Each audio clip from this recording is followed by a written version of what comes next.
Hier, jeudi donc, à Bruxelles, pendant que les Alliés et leurs poulains étaient dans ce qu'ils appellent un sommet, au cours duquel Monsieur Zellelan, votre comédien préféré, votre humoriste préféré de ces 2 dernières années,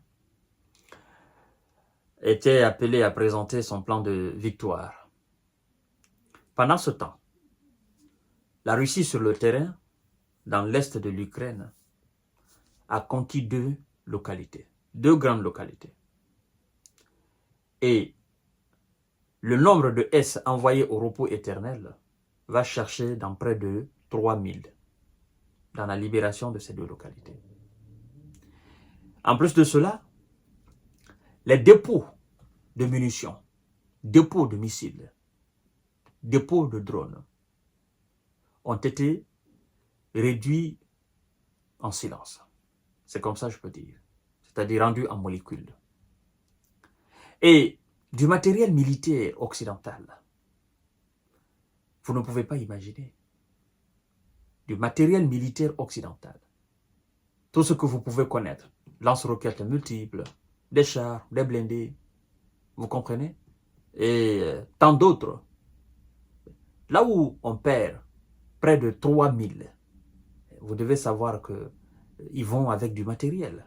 Donc, hier, du matériel occidental a été anéanti, à gogo, en qualité et en quantité.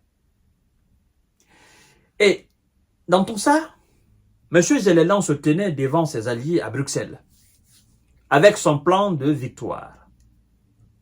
Vous savez que la Hongrie assure la présidence tournante de l'Union européenne. Vous savez, ils sont dans cette configuration, c'est pas comme les États-Unis d'Amérique. Chaque pays a son tour d'assurer la présidence tournante. Donc actuellement, c'est la Hongrie de Viktor Orban. Viktor Orban qui est dans une position double. Je suis dans l'OTAN, mais je collabore avec la Russie. D'ailleurs, vous devez savoir qu'il s'est rendu plusieurs fois en Russie, pendant même sa présidence-là, de l'Union européenne. Il a été fustigé par ses alliés. Mais lui, il s'en fout. Alors, le Premier ministre hongrois, au sorti de cette réunion, était terrifié.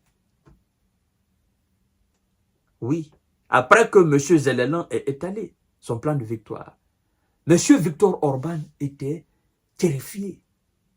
Il a été glacé par ce fameux plan de victoire de M. Zellelan.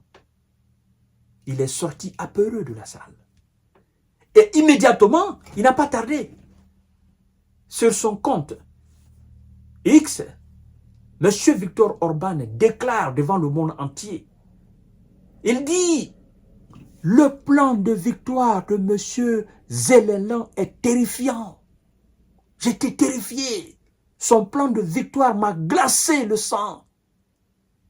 C'est un plan de victoire irréalisable. C'est là, vous comprenez que M.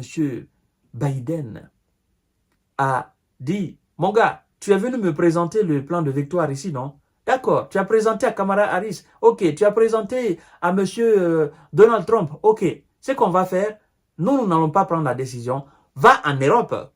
Tu vas présenter ton plan de victoire aux Européens. Et puis on va voir ce qu'ils vont dire.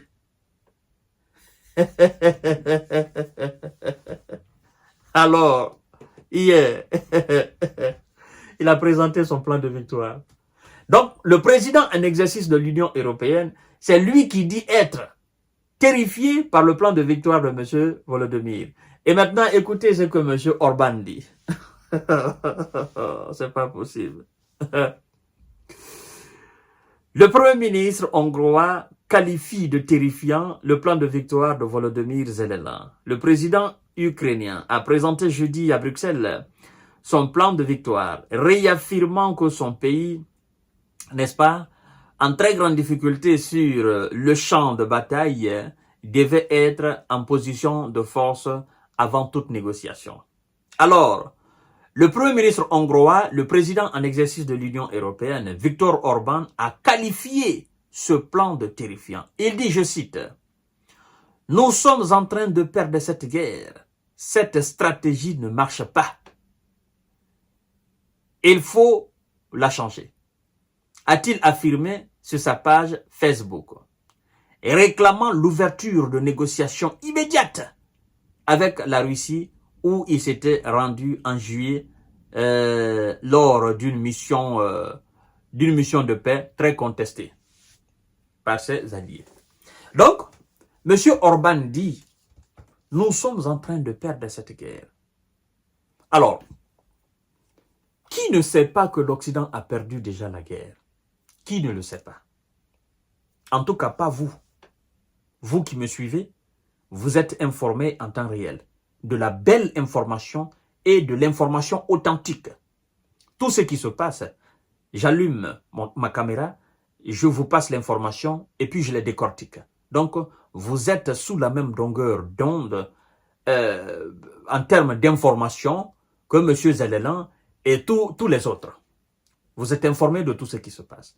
Alors, qui d'entre vous ou qui, à votre entourage, n'est pas informé que l'OTAN a déjà perdu cette guerre? Tout le monde est informé. Maintenant, Viktor Orban dit, Monsieur Zellelan, ton plan là, laisse ça. Ça, c'est nul. Laisse ça. C'est irréalisable. Laisse ça. Personne ne va envoyer des armes nucléaires tactiques dans ton pays. Personne ne va envoyer des armes qui s'approchent même d'armes nucléaires pour dissuader qui que ce soit dans ton pays. Personne ne va le faire. Les Américains ne sont pas fous à ce niveau-là. La France ne va pas le faire, la Grande-Bretagne ne va pas le faire. Ce sont les puissances nucléaires dans l'OTAN. Et donc, ton plan de victoire là, laisse ça de côté. Ça, c'est irréalisable. C'est lui qui t'a élaboré ce plan-là. Il n'aime pas ton pays, il n'aime pas aussi l'Europe. Parce que ce n'est plus l'Ukraine, hein, mais c'est l'avenir même de nous, nous autres Européens, Français, Britanniques, Allemands, Hongrois, Autrichiens, Slovaques, Suédois, Finlandais. C'est nous autres là. Ça va nous toucher. Donc, oublie ça. Passons à la négociation. Immédiatement. Alors, vous savez, ça fait quelque temps, on parle de négociation. Orban parle de négociation. Emmanuel Macron a dit que le temps est venu pour passer à la négociation. Olaf Scholz a dit que le temps est venu pour passer à la négociation. Maintenant, qu'est-ce qu'ils attendent? Et M. Zelensky lui-même demande à ses alliés de forcer Vladimir Poutine à venir autour de la table. Pourtant, c'est lui-même qui a décrété, n'est-ce pas, et qui a interdit toute négociation avec Vladimir Poutine. Maintenant, pourquoi cette pression? Il faut négocier, il faut négocier. Ben, ceux qui demandent la négociation, ce sont eux qui sont en position de faiblesse sur le terrain. Et de l'autre côté, eux, ils sont calmes. Ils continuent leur offensive. Ils continuent de gagner du terrain sur le champ de bataille. En plus de ça, ils ne s'agitent pas. Tout ce que la Russie vous demande, vous les Occidentaux, c'est d'être sincère et honnête dans tout ce que vous faites. C'est d'être avec vous-même. Soyez vous-même. Faites les choses de la manière la plus belle. C'est ce que la Russie vous demande. Mais puisque vous n'avez jamais été honnête, et l'honnêteté, la sincérité, vous n'avez jamais passé la nuit une seule fois, ne serait-ce qu'une seule fois, avec ces deux choses-là, ben, c'est ce qui nous fatigue là. Et c'est ce qui continuera aussi à vous fatiguer. Parce que vous voulez aller, mais dans la duperie. Et vous n'êtes pas sans savoir que vous avez des experts dans le jeu d'échecs et maths devant vous, qui sont des Russes.